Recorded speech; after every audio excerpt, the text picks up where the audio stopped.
The day my CEO husband thought he could trade me in for a newer model, like I was an old iPhone, was the day I remembered something important. Unlike an iPhone, I had built half the damn company he was parading around.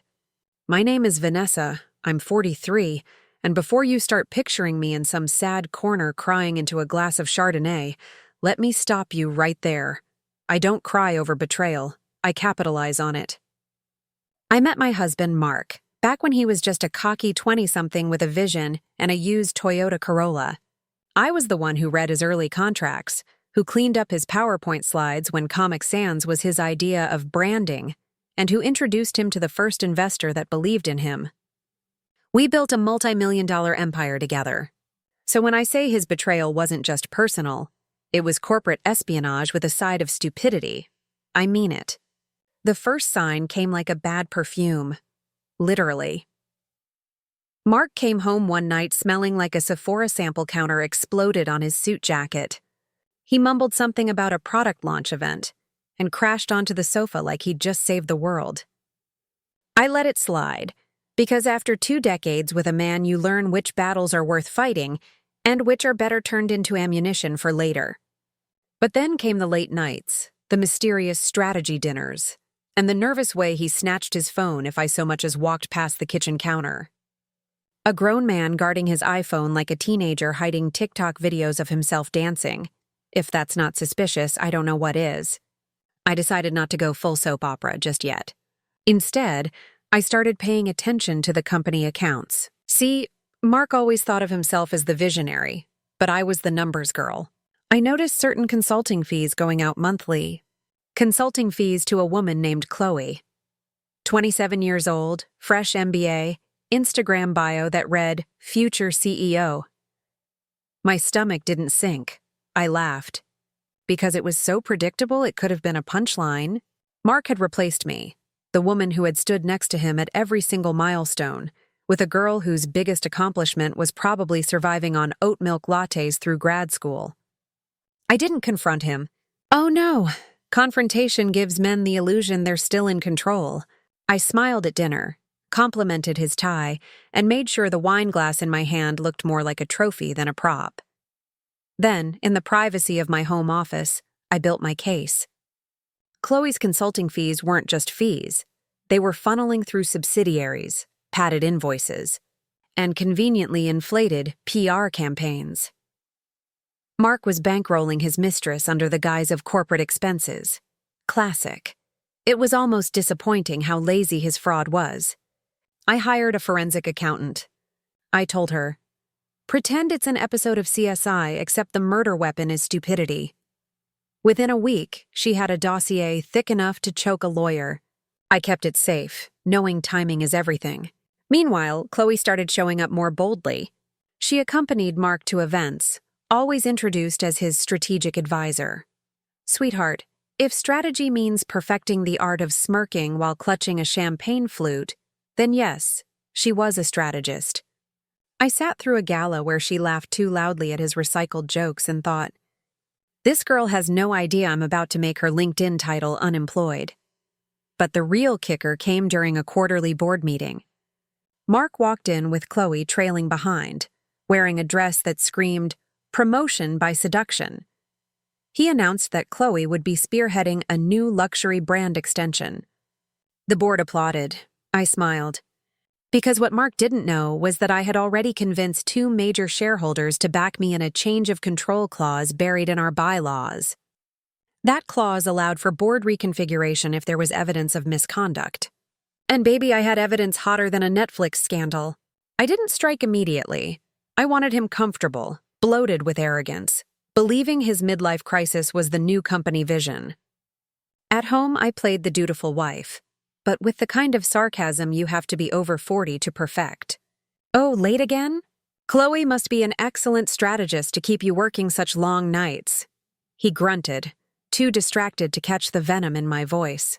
Then came the night I staged the first crack. A fundraising dinner. Mark, smug as a cat, paraded Chloe at his side. Mid-speech, I stood up and asked a very simple question. Mark, Can you explain why our new consulting firm billed us $300,000 for a 2-page market report plagiarized from Forbes? The room went silent. Chloe's face drained like someone had unplugged her. Mark stuttered something about innovative approaches, but the damage was done. The investors smelled blood. I let him sweat. I didn't need the crowd to hate him immediately. I just needed them to doubt. Doubt is the virus that kills empires. At home, he exploded. Why would you humiliate me like that? He shouted. I sipped my wine and said, Why would you build a company for your mistress? He froze. It was the first time I saw him realize I wasn't just a wife. I was the enemy he should have feared. That was phase 1. Phase 2 required patience. I began aligning allies, whispering truths at the right cocktail hours, casually forwarding anonymous documents to journalists. Chloe's name began popping up in gossip columns. Mystery consultant or mistress? Read one headline. Mark tried damage control, but his ego was bigger than his strategy. He doubled down, defending Chloe as integral to our vision, which worked beautifully, because every word out of his mouth was another nail in his golden coffin. The real coup came 6 months later. Shareholders' meeting, crystal chandeliers, polished oak tables, the whole luxury spectacle. Mark opened with some grand speech about growth, Chloe smiling like she'd already won her trophy husband and his empire. And then I stood up, calm, steady, wearing a suit sharper than his entire brain. I presented the dossier, every fake invoice, every bank transfer, every signature. The board gasped. Chloe looked like she was about to evaporate. And then I dropped the final bomb, the clause. Change of control. Immediate. The vote was taken, and just like that, 58% of the business empire shifted into my hands. Mark lost his kingdom. Chloe lost her job. And me? I didn't just win. I orchestrated a symphony where every note was his downfall. That night, I sat alone on our penthouse balcony with a glass of champagne. The city sparkled beneath me, unaware of the war I had just won. Mark was gone. Chloe was history, and I was the queen with 58% of the empire. Do I miss him? No. Do I regret it? Only that I didn't take 60. After the board meeting, I realized just how fragile Mark's ego really was. He had strutted into that room thinking he was untouchable, like some untamed CEO lion, and walked out a man reduced to scrambling explanations and sweating in a tailored suit that suddenly felt 2 sizes too small. Chloe, on the other hand, had completely collapsed under the pressure, her Instagram-perfect composure crumbling in real time. I could see it in the way she gripped her purse, knuckles white, her designer heels tapping a nervous rhythm on the polished floor. That tiny tap echoed like a metronome counting down the final seconds of her career. I almost felt bad, but only for about 2 seconds, because watching them flounder was more satisfying than the finest champagne I've ever sipped. Afterwards, back in the sanctuary of my office, I allowed myself a rare smile. I poured a glass of Chardonnay, leaned back in my leather chair, and reviewed the numbers again. 58%. 58% of the empire we had built, transferred into my control. The calculations were pristine, the legal loopholes airtight, and the look on Mark's face at the meeting, priceless. I had orchestrated it like a maestro conducting a symphony of humiliation, corporate law, and a very precise measure of poetic justice. The thought of Chloe's reaction every time she remembered her consulting gig was now a public scandal made me almost laugh out loud. It was deliciously cruel, like biting into a decadent chocolate truffle filled with fiery truth. But of course, victory rarely comes without its little annoyances. Once the dust settled, Mark attempted damage control, calling meetings with me under the guise of family discussions. I attended one of these, noting the pathetic desperation in his tone when he asked, "Vanessa, can we just negotiate some terms?" "Please, for the sake of the company?" I sipped my water, raised an eyebrow, and replied, "Mark, we could negotiate, but I think 58% already speaks louder than words." The color drained from his face. He realized what he had underestimated, my patience and my strategic mind. I wasn't a hysterical ex-wife storming into his life. I was the embodiment of calculated revenge. I also had to manage Chloe, who now wandered the corridors of our offices like a ghost of bad decisions. She would make eye contact with me and quickly look away, her ego bruised, her confidence shattered. Occasionally, she would send a message asking for advice, completely unaware that I was the reason her reputation had been mangled in the public eye. I never replied. Let her stew in the chaos she helped create. The employees had caught wind of the drama too, which created a strange mix of whispers, curious glances, and even subtle applause when I walked through the hallways. There is something empowering about the silent acknowledgement from the people who know you've won, and I soaked it in like sunlight through a penthouse window. Of course, this was not merely a personal victory. It was a lesson in corporate warfare. I conducted meetings, revised strategy plans, and adjusted our company trajectory with the precision of someone who had once been ignored in boardrooms. I introduced a few new initiatives under my leadership, focusing on innovation and ethical practices, deliberately highlighting the contrast between my integrity and Mark's previous recklessness. It was subtle yet effective. Shareholders began to notice. Investors nodded approvingly. An analyst wrote glowing reviews of the company's new direction. And Mark? He was left to flounder, trying to grasp the remnants of his ego while I controlled the very foundation of the empire he had foolishly taken for granted. The media caught wind of the story eventually. Headlines ranged from CEO's Mistress scandal rocks multi-million-dollar company to wife turns corporate tables, claims 58% stake. Interviews were requested, but I gave only vague, elegant responses, leaving room for speculation and chatter. I learned that leaving a little mystery keeps people engaged, even as it fuels my legend within corporate circles. I was no longer just the CEO's wife. I was the woman who had taken control, the strategist who turned betrayal into empire. There were moments of introspection, too.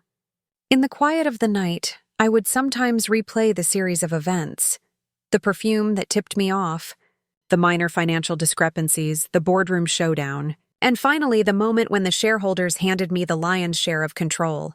I realized that what I had truly taken wasn't just 58% of a business empire. It was agency, respect, and proof that intelligence and patience always outweigh arrogance and recklessness. The lesson wasn't lost on anyone, least of all Mark. He had thought youth and charm were superior to experience and strategy. He had learned, painfully, that there is no replacement for knowledge, cunning, and self-respect. Eventually, I had to confront my own feelings about all of it. Was I satisfied? Absolutely. Did I feel victorious? Undeniably. But did I feel empathy? Surprisingly, in small doses. Chloe was young, naive, ambitious. Her errors were a reflection of her circumstances as much as Mark's corruption. I had given her a taste of reality, and though it was harsh, it was instructive. As for Mark, well, some lessons are learned the hard way, and he would carry the memory of that board meeting and my calculated takeover for the rest of his days. I didn't gloat, but I didn't have to. The results were visible everywhere. Every glance, every whisper, every recalculated projection reminded him that he had been outmaneuvered. In the months that followed, I restructured the company under my guidance.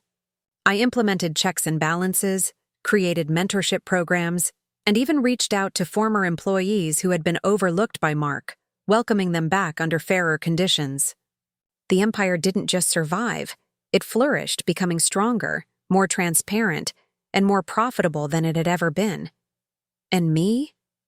I stood at the top of it all, fully aware that the boardroom, like life, favors those who can anticipate, plan, and act decisively.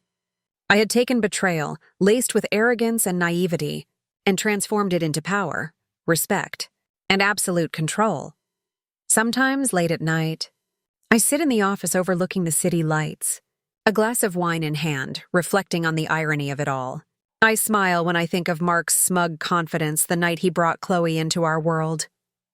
I smile when I think of the meticulous planning it took to turn that moment into the ultimate lesson.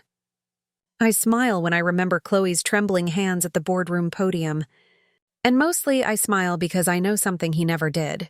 No one outruns strategy, and no one underestimates a woman with a plan and a perfect sense of timing. I didn't just reclaim what was mine.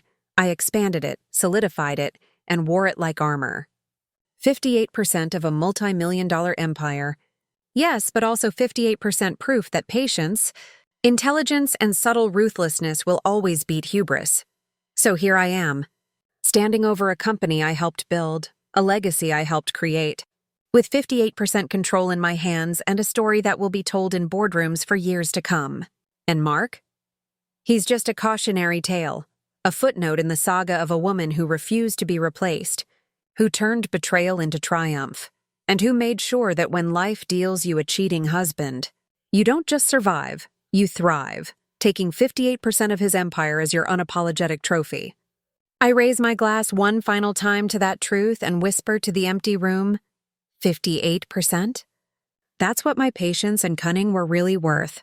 It all started with a scent, subtle but unmistakable, like Chanel No. 5 had exploded onto Mark's suit jacket in a cloud of arrogance and stupidity.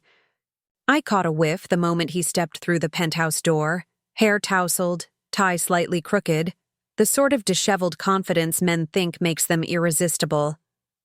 My name is Vanessa, 43, co-founder of the multi-million-dollar empire that Mark, my husband of 20 years, somehow thought he could replace me in. I didn't scream. I didn't confront. I smiled, poured a glass of wine, and made a mental note. It's time to stop being the supportive wife and start being the strategist who turns betrayal into profit. Mark had always fancied himself the visionary, the man whose intuition and charm could single-handedly run a company. What he failed to realize was that I had built the scaffolding, engineered the spreadsheets, lured the investors, and cleaned up the disasters that never made it into the press. And yet, somehow he believed that a 28-year-old MBA grad named Chloe could step in, bat her lashes, and take my place. I let the initial shock simmer quietly. There was no point in confronting him yet. Real power is silent, patient, and, when the moment comes, devastating. The first signs of deceit were subtle. Late-night strategy meetings that smelled of overpriced takeout, the mysterious increase in consulting fees to a firm I had never heard of, a new perfume that no one in our apartment had worn before. I began tracking the company accounts, noting the odd payments funneled through subsidiaries, and of course, there was Chloe's LinkedIn profile, future CEO, claiming credit for initiatives she had never touched. I laughed because it was so absurdly transparent. Mark's midlife crisis had a face and a credit card. I hired a forensic accountant under the guise of auditing the company for tax purposes, knowing full well she would uncover the web of misappropriated funds. Within days, she had a file thick enough to be used as a doorstop, filled with transactions, emails, and invoices that linked every corporate expense to Chloe's clandestine consultancy. My plan was no longer about discovery. It was about precision execution. Every dollar she received, every meeting she attended under false pretenses, was ammunition for the final strike. Chloe started appearing more frequently at company events, always introduced as a strategic advisor, with the kind of confidence only afforded by someone completely unaware of how fragile her position truly was. Mark beamed with pride as if he had invented charm itself, oblivious that each public display of his favoritism only cemented my strategy. I played the dutiful wife, attending galas with a poised smile, sipping champagne while my mind orchestrated the downfall of his empire like a conductor with a baton made of patience and calculated malice. The turning point came during a quarterly board meeting. Mark paraded Chloe at his side, announcing her role in leading a new luxury brand extension. The applause was polite but uninspired, the kind that happens when seasoned professionals smell trouble brewing. I asked a simple, seemingly innocent question. Mark, could you clarify why our new consulting firm billed us $300,000 for a report that's a near word-for-word copy of a Forbes article? The room went silent. Chloe's perfectly curated composure crumbled. Mark sputtered, caught between indignation and fear, and the board shifted uncomfortably in their seats. That moment, brief and quiet, was the first real crack in their armor, and I savored it like a fine dessert. The next few months were a delicate dance of patience, manipulation, and leverage. I quietly aligned allies, whispered truths at cocktail hours, and let the scandal seep into the public consciousness. Chloe's reputation began to fracture. Investors and employees alike began questioning her legitimacy. Mark's efforts to defend her only exposed his own incompetence and arrogance. Every denial, every desperate justification became a nail in the coffin of his credibility. I watched from the sidelines, occasionally interjecting with pointed remarks cloaked in politeness, each carefully crafted to destabilize his ego further. By the time the shareholders' meeting rolled around, I was ready. Crystal chandeliers reflected the tension in the room as Mark opened with a grandiose speech about vision and innovation, Chloe smiling blindly beside him. I stood calm and collected and presented the meticulously compiled dossier. Every fraudulent invoice, every unauthorized payment, every email connecting Chloe to company funds was laid bare. The shareholders gasped. Chloe's eyes widened in disbelief.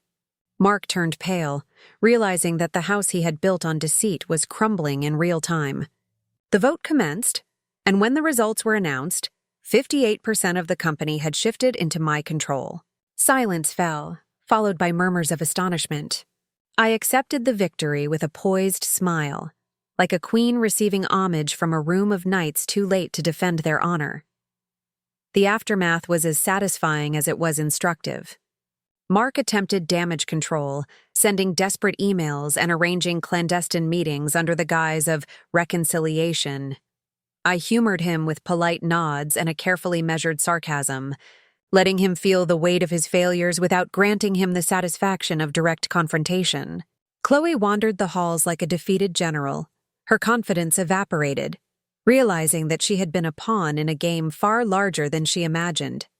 Employees whispered, some cheering silently for the woman who had reclaimed not just a company, but dignity and power.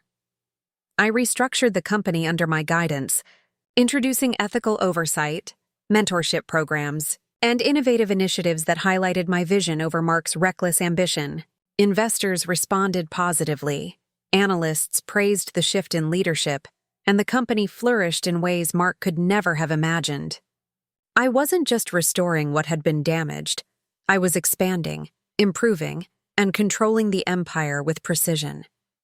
Each board meeting, each strategic decision, served as a reminder that intellect, patience, and a keen understanding of human folly will always outperform arrogance and charm. Late at night, I would sometimes sit in my office overlooking the city skyline, reflecting on the journey from betrayal to triumph. I realized that the 58% I had claimed wasn't just about corporate control.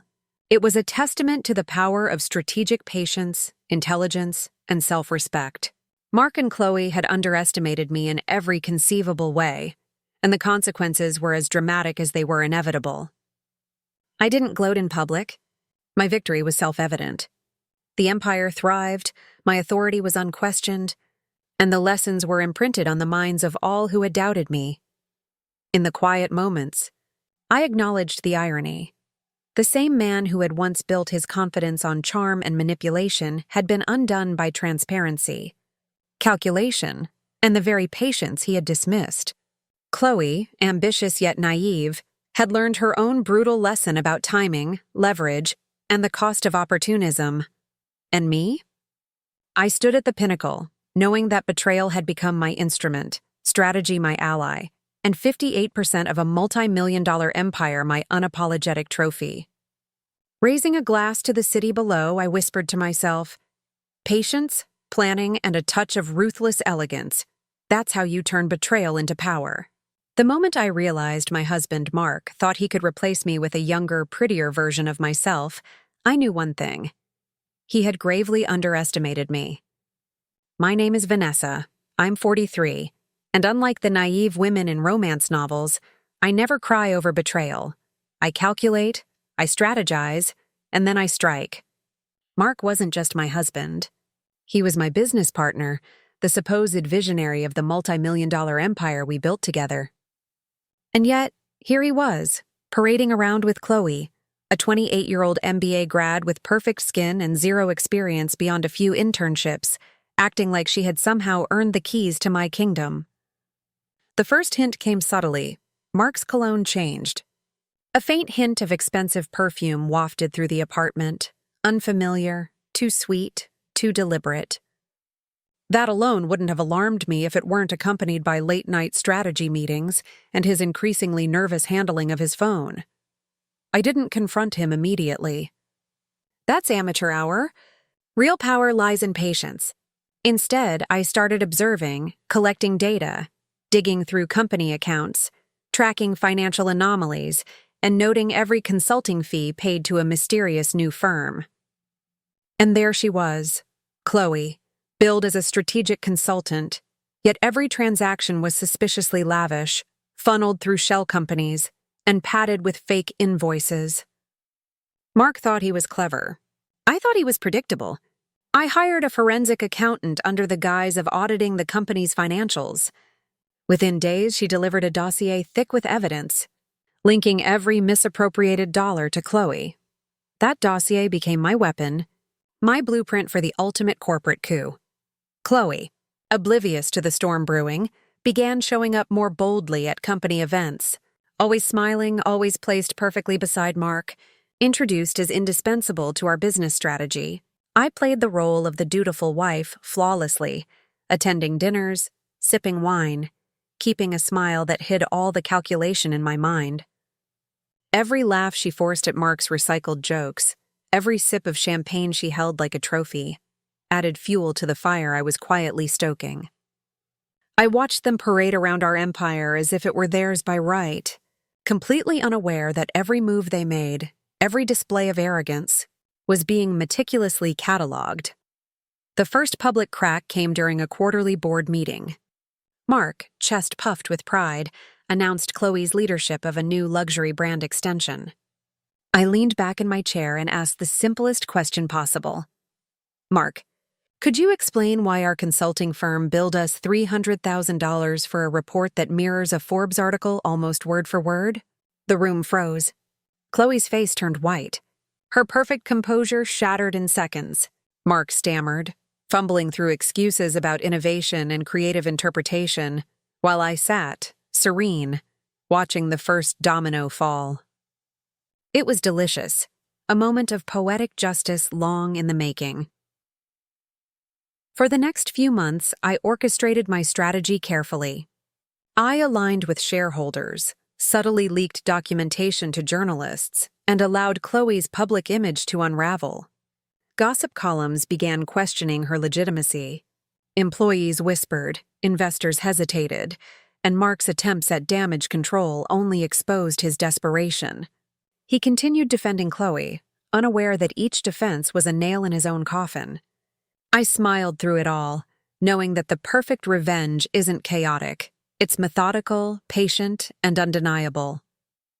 Finally, the moment of reckoning arrived at a shareholders' meeting. Crystal chandeliers gleamed, polished oak floors reflected the tension, and Mark opened with a pompous speech about vision and growth, Chloe smiling beside him as if nothing could touch them. I stood composed, delivering the meticulously compiled dossier. Every fraudulent invoice, every misappropriated dollar, every email connecting Chloe to unauthorized corporate activity was laid bare. Gasps rippled through the room. Chloe's eyes widened in disbelief. Mark's face drained of color as the board realized the extent of his folly. Then came the vote. 58% of the company transferred directly into my control. Silence fell, followed by murmurs of astonishment. I accepted the victory with a measured smile. Every ounce of triumph savored in quiet dignity. The aftermath was intoxicating. Mark scrambled, sending frantic emails and scheduling private meetings under the pretense of reconciliation. I listened politely, countered subtly, and let him feel the full weight of his failures without granting him the satisfaction of confrontation. Chloe wandered the office like a ghost of mistakes past, her ambition and charm stripped bare. Employees whispered, some celebrating silently, others watching in awe as the woman who had been underestimated reclaimed not only a company, but her dignity and power.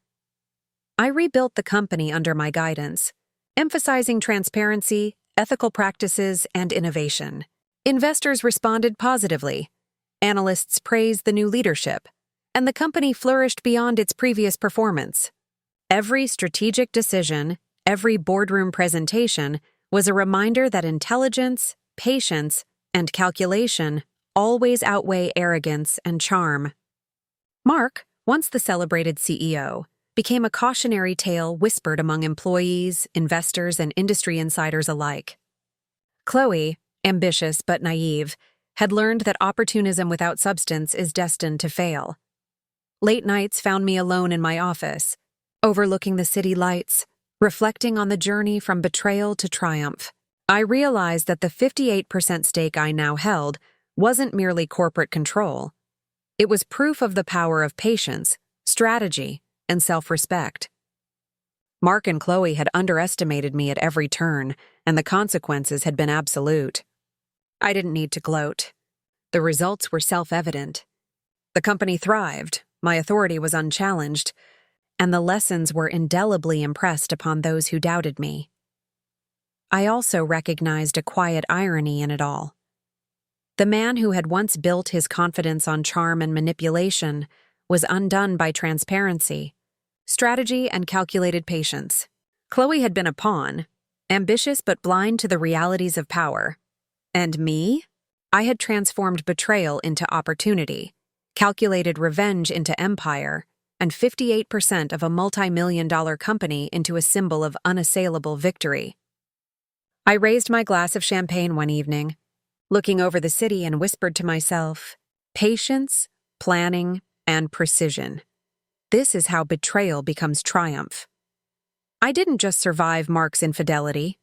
I turned it into my empire, my legacy, and my unapologetic proof that power belongs to those who know how to seize it, when to strike, and how to make every calculated move count. Now, when I walk through the halls of the company, I feel an unmatched sense of sovereignty. The employees, the shareholders, even the occasional journalist, all recognize the force that is Vanessa, strategist, survivor, and victor. The empire we built together is now unequivocally mine, stronger and more resilient than ever. And Mark? He remains a lesson in hubris, a reminder that underestimating someone who has shared your vision, built your empire, and understood the value of patience is a grave mistake. 58% of a business empire isn't just numbers on a sheet. It's proof that the underestimated can rise, the betrayed can conquer, and the patient can turn heartbreak into a legacy of power and prestige. I sip my wine, smile, and savor every moment of a victory that is as sweet as it is meticulously earned. I first noticed something was off when Mark started coming home later than usual, claiming executive meetings that somehow always ended at precisely the same time Chloe appeared at his office. My intuition, honed by years of navigating boardrooms and human deceit, whispered that something was terribly wrong. I'm Vanessa, 43, co-founder of a multi-million-dollar company, strategist, and wife who had built her life and empire from the ground up. And now, apparently, I was meant to step aside for a 28-year-old MBA grad with a flawless Instagram feed and zero experience beyond internships. I didn't panic. I didn't yell. I didn't chase him around the penthouse demanding answers. I smiled, poured myself a glass of wine, and decided it was time to turn betrayal into a meticulously planned triumph. The first clue was subtle, a faint scent of Chloe's perfume lingering on Mark's tailored jackets. Then came the late-night strategy sessions, the oddly inflated consulting fees, the mysterious lunch receipts. I started tracking finances quietly, comparing every invoice and payment. That's when I discovered her payments, funneled through shell companies, each one more suspicious than the last. Mark thought he was clever. I thought he was predictable. I hired a forensic accountant under the guise of auditing the company's tax filings. And within a week, I had a dossier thick enough to stop traffic, filled with proof linking every dollar Chloe had received to fraudulent company activity. Chloe began showing up at company events more confidently, always smiling, always posed perfectly beside Mark. I played the role of the composed wife, attending dinners, sipping champagne, nodding politely while I cataloged every misstep. Every time she laughed at one of Mark's recycled jokes or paraded her faux expertise, I added another layer to my plan. The key was patience, precision, and letting them unravel under their own arrogance. The first public crack came at a quarterly board meeting. Mark, chest puffed with pride, announced Chloe's role as leader of a new luxury brand initiative. I asked one simple question. Mark, could you explain why our consulting firm billed us $300,000 for a report that mirrors a Forbes article almost word for word? The room froze. Chloe's composure cracked instantly. Mark's face turned pale. I remained calm, sipping water, letting the weight of their incompetence sink in. That small, quiet moment was my opening. Over the following months, I orchestrated a careful campaign. I aligned with key shareholders, subtly leaked documentation to journalists, and allowed Chloe's reputation to crumble. Investors questioned her legitimacy, employees whispered, and Mark's desperate defenses only highlighted his failures. Every move I made was calculated, every interaction a test of their hubris. Chloe's confidence slowly eroded. Mark's desperation grew more visible with each passing day. Finally, the climactic moment came at the annual shareholders' meeting. Chandeliers gleamed over polished oak floors as Mark delivered a grand speech about vision and growth, Chloe standing beside him, radiating misplaced confidence. I stood and presented my dossier, revealing every fraudulent invoice, every unauthorized payment, every incriminating email. Gasps rippled through the room. Chloe's eyes widened. Mark's face turned ashen. The shareholders voted, and when the results were announced, 58% of the company transferred into my control. Silence fell, broken only by murmurs of astonishment. I accepted the victory with a poised smile, knowing that I had won not just control but vindication. The aftermath was intoxicating. Mark attempted reconciliation, sending frantic emails and requesting private meetings. I entertained him politely, countered subtly, and let him feel the full weight of his failures. Chloe wandered the office like a ghost, ambition stripped away, her every mistake amplified by the scrutiny of employees and investors alike. The whispers and sideways glances were proof enough of my triumph. I didn't gloat. The results spoke for themselves. I rebuilt the company under my leadership, emphasizing transparency, ethical oversight, and innovative growth. Investors responded positively. Analysts praised the new direction, and the empire flourished beyond its previous performance. Every boardroom decision reminded everyone that intelligence, patience, and calculation outperformed charm and arrogance. Mark, once celebrated for his charisma, became a cautionary tale, while Chloe's fleeting fame faded into irrelevance. In quiet moments, I reflected on the journey from betrayal to triumph. The 58% stake wasn't just corporate control. It was proof of strategy, patience, and resilience. Mark and Chloe had underestimated me at every turn, and the consequences were absolute. I didn't need to gloat. The empire thrived, my authority was unchallenged, and the lessons were clear for anyone who had doubted me. I realized the irony. The man who had relied on charm and manipulation was undone by transparency and patience. Chloe had been a pawn, ambitious but naive. And I transformed betrayal into opportunity, strategy into empire, and 58% of a multi-million-dollar company into a symbol of unassailable victory. Standing in my office, overlooking the city lights, glass of champagne in hand, I whispered, "Patience, planning, and precision. This is how betrayal becomes triumph." I walk the halls now, fully aware of my sovereignty. Employees, shareholders, and even journalists recognize Vanessa as strategist, survivor, and victor. The empire we built together is undeniably mine, stronger and more resilient than ever. Mark is a lesson in hubris. Chloe a cautionary tale about opportunism without preparation. 58% of the business empire isn't just a number. It's proof that the underestimated can rise, the betrayed can conquer, and patience, intelligence, and ruthless elegance always win. I sip my wine, smile, and savor every moment of a victory meticulously earned.